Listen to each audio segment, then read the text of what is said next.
Hey guys, this is the Imilab W02 Smartwatch. It has a couple of cool things. The biggest thing is going to be the 1.85-inch Full HD display. It's got a lot of functions. It's got Bluetooth calling. It's got a magnetic strap, which I'm actually quite excited about. And then here as well, you've got battery capacity, etc., etc. So yeah, I'm pretty excited about this smartwatch. So let's open it up and see what we got.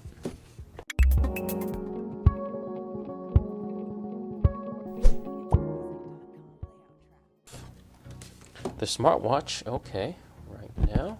So let's just take this out. I'm having trouble. I'm struggling. Let's do it like this. And this is the watch itself. Let's see what else we have inside the box, and then we'll go from there.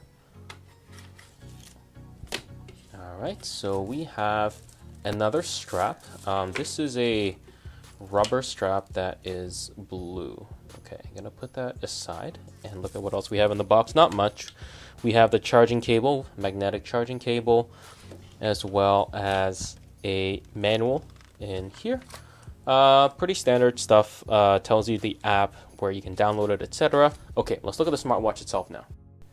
All right, so this is the smartwatch. It has a little sticker on it. I'm gonna take that off, and there we go. So it is clean for now.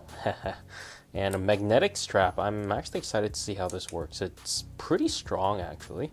So it shouldn't fall off your wrist, or like this way, actually.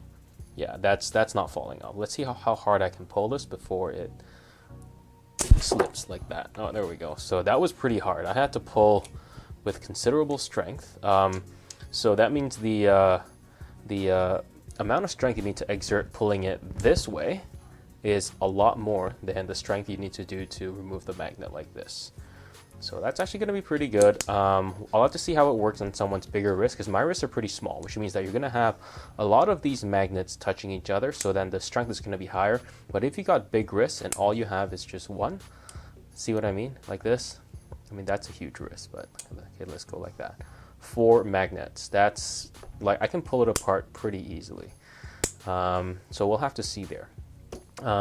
You have your one button on the side, and then on the bottom you have the sensors. That's a lot of sensors, actually. So yeah, let me connect my phone to this, and then we'll test it out. Alright, so let's take a quick look at the smartwatch itself. We've already gone through a little bit about what the smartwatch is like, and I've had a chance to use it for about 10 days now, or close to that. And I'm actually quite satisfied with the watch. My favorite part is going to be the strap. This magnetic strap that you see here is probably my favorite. It's a very easy to remove strap. When you put it on and you take it off, it's very easy to do. Instead of having to find a some sort of hook, you can just kind of make it tight, and it just snaps on, and it's very strong. It's not going to come off either. So it's actually quite a good strap, and I like it. I do like the stylus strap. Not only is the metal and the magnets very strong, but also the magnets are covered with a kind of rubbery material, which also makes it very nice to touch as well. Alright, so first, in terms of hardware, you have 2 buttons over here. One is this dial that you can actually use to switch the face of the smartwatch. As you can see, when you rotate it, what happens is the faces switch. I'll leave it to the default here right now. And then the other button is going to be this button right here that you can press. And when you do, that takes you directly to each of the exercise modes that you can find here. And it's actually kind of crazy. You probably have like 100 of these exercise modes. And I mean, I don't know how many you guys are going to use, but I only used 2, which was exercise, running, as well as soccer. And that was it. It's going to be quite a mission if you have something at the bottom of this, for example. Again, you're going to be scrolling for a while. You can use this as well and scroll, and you can find what you want. But otherwise, I found that it worked fairly well. So that's one. And if you swipe down, you'll see that here you also have your various functions. This is going to be your brightness dial. You can turn it up and down, and here you have your notifications, you have your settings, you have a flashlight, which turns on the flashlight on your phone, and here is going to be the type of app drawer that you want.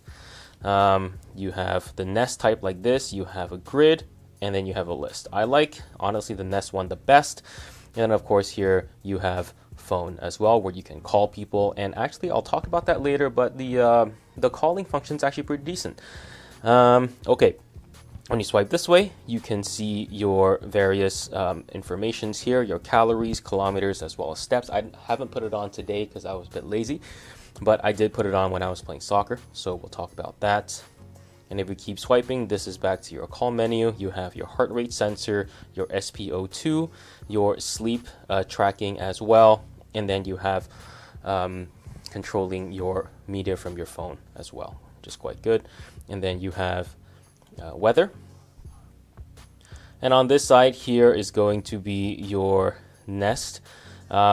It's kind of innovative. It's a new type of, let's say, app menu. I usually just leave it like that, and it works fairly fine for me, and I can select many of the various functions that I get here. So let's open up the phone and we'll see the information that we have here as well. All right, so this is the app that you can see here. So you have your various informations here. On here, you can select what you would like to see on the home screen. For example, you have your heart rate recording, sleep record, blood, stress, and emotion, and you can select what you would like here. When you click on this button over here, that connects your watch, and then you have your weather on this side, and your target steps, your distance traveled, your heat, as well as your calories burned here. And here you have your sports where you can record, and then you have your device information. As you can see, it shows you the name, the MAC address, the battery, and the version number, and you can change various of your settings here. The app reminder, what you can do is you can actually have your apps and your reminders shown up on here, and it won't turn off until you actually swipe it away. So let me show you an example of some heart rate recording I did on the 10th. So here's where I played soccer for about 2 hours thereabouts, and as you can see, it recorded my heart rate at various points, and I found it, I mean, it's fairly accurate. It's not going to be as accurate as what you have, you know, at home, but for a smartwatch, it's pretty good. So as you can see, it records a lot of information here. All right, the other functions you can do with this watch is a Bluetooth call with the watch, and that's actually pretty useful because you can take and receive calls. I wouldn't recommend it if you're moving. So if you're on a bicycle, for example, don't use that because it's going to be really windy and they really can't hear you. But if you're walking and you put this all the way up to your face, kind of like that, they'll be able to hear you fairly well, and you'll be able to hear them. It's a little bit soft, so you have to put it, you know, right up to your face so you can hear, and that's actually quite decent. You have the watch faces, which we talked about before. We have heart rate monitoring, blood oxygen, emotional stress, recording. I only have heart rate monitoring turned on all the time, just because if you turn all these down, your battery life drops a lot. The battery life of this watch, though, is actually good because, you know, if you're comparing to, you know, like a Samsung or one of those Garmin smartwatches, battery life is like a day or two. The battery life here is going to be, I got like 4 days, 5 days before it died. However, though, if you turn on everything, blood oxygen and emotional stress, it drops down to like 3 days. So it's definitely worse there. You have your app reminders as well, which is quite good. And then you have your raise hand to activate display, which is quite decent because it worked pretty well. So as you can see, well, it's kind of hard to show you. There you go. So it activates when you turn your wrist, which is pretty decent. There is a very slight delay compared to more expensive smartwatches, but there's that. All right, so I've given you a quick overview of what I like about the watch and the various functions on the watch. Very quick overview here. I'll tell you what I don't like, and it's going to be fairly obvious, and it's going to be the app. I just do not like how many of these cheap smartwatches, while they have very, very good hardware, like as you can see, like this thing is like $50. And you can get it even cheaper. It's really, really cheap. It's $50. It's you know, it's a good smartwatch. It does all the functions that you would expect. You can control your music, etc. Charging is actually pretty fast as well, and this charging magnet, I'm just gonna show you quickly, is very strong, and you can get full charge in about 2 hours. But you know, basically everything hardware-wise about this watch I like.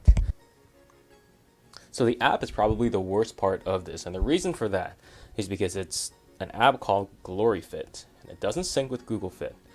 It doesn't sync with most of these things. All your data is contained within this GloryFit app, which does everything that you would want, but everyone's on Google or iOS.